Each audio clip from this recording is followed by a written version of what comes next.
Դոնալդ Թրամփը հունվարի 20-ին երկրորդ անգամ ստանձնեց Միացյալ Նահանգների նախագահի պաշտոնը, տեղի ունեցավ երթմնակալության արարողություն։ Թրամփը երկրորդ նախագահն է, որն ընտրվել է երկու ոչ անընդմեջ ժամկետով եւ առաջին գործիչը, որը 78 տարեկանում զբաղեցրել է այդ պաշտոնը։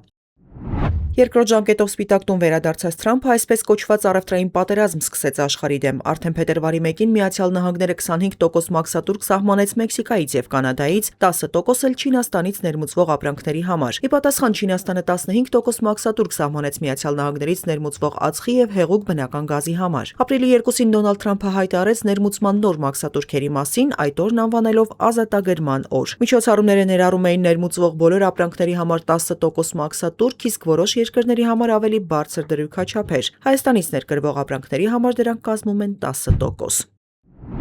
Նախընտրական փուլում Դոնալդ Թրամփին անվերապահ աջակցություն հայտնած գործարար Իլոն Մասկը փետրվարի սկզբին ԱՄՆ-ում նշանակվեց հատուկ պետական աշխատակից, կառավարության արդյունավետության դեպարտամենտի ղեկավար, որը ստեղծվել էր դաշնային գործակալությունների աշխատանքը օպտիմալացնելու եւ կառավարության ծախսերը կրճատելու համար։ Ավելի ուշ նա տարաձայնություններ ունեցավ ԱՄՆ նախագահի հետ, այնուհետև հեռացավ կառավարության արդյունավետության դեպարտամենտի պաշտոնից, իսկ նրա ղեկավարած կառույցն ընդհանրապես լուծարվեց։ Մարտի 28-ին հայտնի դարձավ, որ Միացյալ Նահանգների պետքարտուղարությունը պաշտոնապես տեղեկացրել է Կոնգրեսին միջազգային զարգացման գործակալությունը USAID-ին լուծարելու մասին։ Հուլիսի 1-ից կառույցը պաշտոնապես դադարեցրեց գործունեությունը, դրա արտաքին օգնության գործառույթները փոխանցվեցին պետքարտուղարությանը։ Գործակալության ծրագրերի շուրջ 83%-ը չեղարկվեց, անձնակազմի շուրջ 94%-ը կրճատվեց։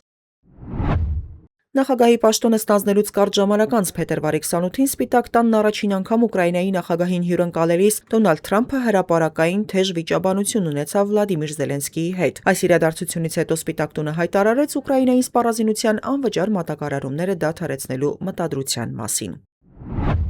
2025 թվականը նույնպես վերջակետ չդրեց Ուկրաինայում Ռուսաստանի սանձազերծած պատերազմին։ Միացյալ Նահանգների ու եվրոպական երկրների միջնորդությամբ եւ մասնակցությամբ մի շարք բանակցություններ անցկացվեցին, հանդիպեցին նաեւ Ռուսաստանի եւ Միացյալ Նահանգների նախագահներ Վլադիմիր Պուտինն ու Դոնալդ Թրամփը։ ԱՄՆ նախագահը նաեւ խաղաղության ծրագիր ներկայացրեց, որը շատերը գնահատեցին որպես ռուսական կողմի շահերից բխող։ Ծրագրի քննարկումները շարունակվում են, սակայն այս բոլոր ջանքերը չեն հանգեցնում Ուկրաինայի եւ Ռուսաստանի ղեկավարների հանդիպման, ինչպես նաեւ պատերազմի ու զոհերի դադարեցման։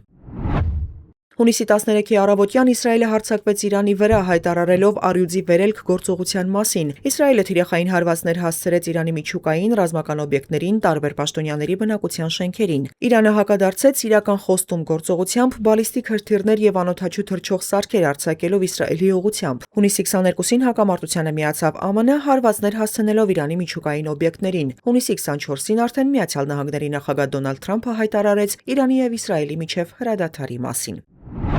Թայլանդի եւ Կամբոջայի միջև իրադրությունը կրկին սրվեց, երկրների սահմանի երկայնքով մարտեր սկսվեցին, որոնք տևեցին մինչև հուլիսի 28-ը, երբ Թայլանդի եւ Կամբոջայի վարչապետները համաձայնության եկան հրադադարի շուրջ Մալայզիայի մայրաքաղաքում։ Դեկտեմբերի 7-ին սակայն բախումները վերսկսվեցին։ Թայլանդն ու Կամբոջան ավելի քան 1 դար վիճարկում են 800 կիլոմետր երկարությամբ սահմանը։ Երկարատև վեճի կենտրոնում է Պրեահ-Վիհար հինդուիստական տաճարային համալիրը եւ հարակից հողերը, այսպես կոչված Զմրուխտե եռանկյունում, որտեղ հատվում են Թայլանդի, Կամբոջայի եւ Լաոսի սահմանները։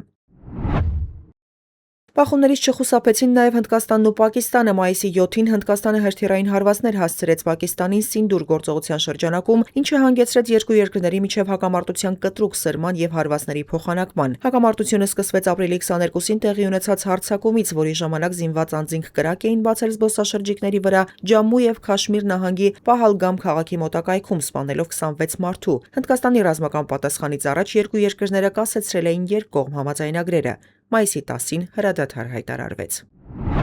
Հոկտեմբերի 13-ին Եգիպտոսի Շարմ ալ-Շեյխ քաղաքում Գազայում խաղաղության գագաթնաժողով անցկացվեց։ Այն հաջորդել էր Իսրայելի եւ Համասի միջև 2023 թվականին սկսված պատերազմի դադարեցմանն ուղղված խաղաղության պլանի առաջին փուլի իրականացման շուրջ համաձայնությանը։ Գագաթնաժողովին մասնակցեց շուրջ 30 երկրի ներկայացուցիչ, այդ թվում Հայաստանի վարչապետը։ Գագաթնաժողովի արդյունքներով Եգիպտոսի, Միացյալ Նահանգների, Թուրքիայի նախագահներն ու Կատարի էմիր Շեյխ Թամիմ բին Համադ ալ-Թանին համատեղ հռչակագիր ստորագրեցին։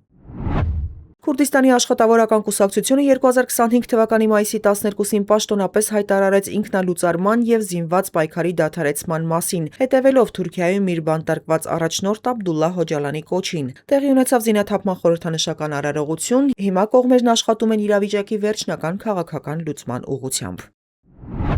Թուրքիայում ձերբակալվեց գլխավոր ընդդիմադիր ժողովրդահանրապետական կուսակցության անդամ Ստամբուլի քաղաքապետ Էքրեմ Իմամօղլուն կոռուպցիայի եւ ահաբեկիչների հետ կապերի մեղադրանքով։ Իմամօղլուն համարվում է հաջորդ ընտրություններում երկրի նախագահ Ռեջեփ Թայիպ Էրդողանի հիմնական մրցակիցը։ Սրան հետևեցին նաեւ բազմաթիվ այլ ընդդիմադիրների ձերբակալություններ, դրանց պատճառով զանգվածային բողոքի ցույցեր։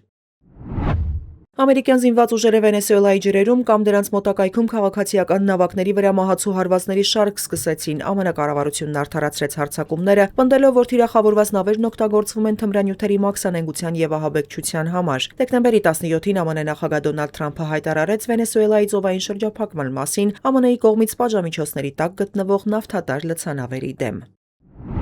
ԱՄՆ-ում բյուջեի հետ կապված անհամաձայնությունների պատճառով կառավարության գործունեությունը ժամանակավորապես դադարեցվեց։ Ամերիկյան պատմության մեջ ամենաերկար 43 օր տևած շատդաունն ավարտվեց նոյեմբերի 12-ին։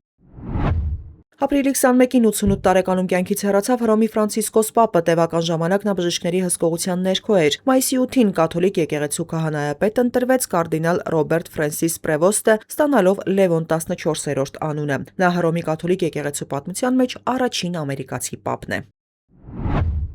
Հոկտեմբերի 19-ին Լուվրը կողոպտեցին առավոտյան ժամը 9:30-ին թանգարանի բացումից կես ժամ անց հանցագործները պատուհանից ներխուժել էին թանգարանի Ապոլոն պատկերասրահ, կոտրել 2 ցուցափեղկ եւ գողացել մի քանի զարդեր, այդ թվում Նապոլեոն առաջինի կողմից իր կնոջը, կայսրուհի Մարի Լուիզային նվիրած զմրուխտը եւ ադամանդե վզնոցը, կայսրուհի Եվգենիային պատկանող թագը զարդարված գրեթե 2000 ադամանդներով։ Մի քանի կասկածյալ ձերբակալվել է, գողացված զարդերը նրանց մոտ չեն հայտնաբերվել։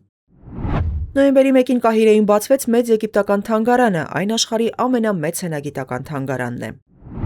Ավստրալիան դարձավ աշխարհի առաջին երկիրը, որտեղ դեկտեմբերի 10-ից ուժի մեջ մտավ 16 տարեկանից փոքր անձանց համար սոցիալական ցանցերի արգելքը։ Օրենքը կենտրոնանում է 10 կայքերի վրա, այդ թվում YouTube-ի, Facebook-ի, Instagram-ի, X-ի եւ TikTok-ի։ Մարտի 2-ին տեղի ունեցավ 97-րդ Օսկար մրցանակաբաշխությունը։ Հայ դերասաններ Կարեն Կարագուլյանի եւ Վաչե Թովմասյանի մասնակցությամբ Անորա ֆիլմն արժանացավ միանգամից 5 մրցանակի, այդ թվում գլխավոր տարվա լավագույն ֆիլմ անվանակարգում։ Դեկտեմբերի 20-ին հայտնի դարձավ, որ ամերիկացի գործարար Իլոն Մասկը պատմության մեջ առաջին մարդն է, որի կարողությունը գերազանցել է $700 միլիարդ։ Ըստ Forbes-ի Մասկի կարողությունը հասել է շուրջ $749 միլիարդ։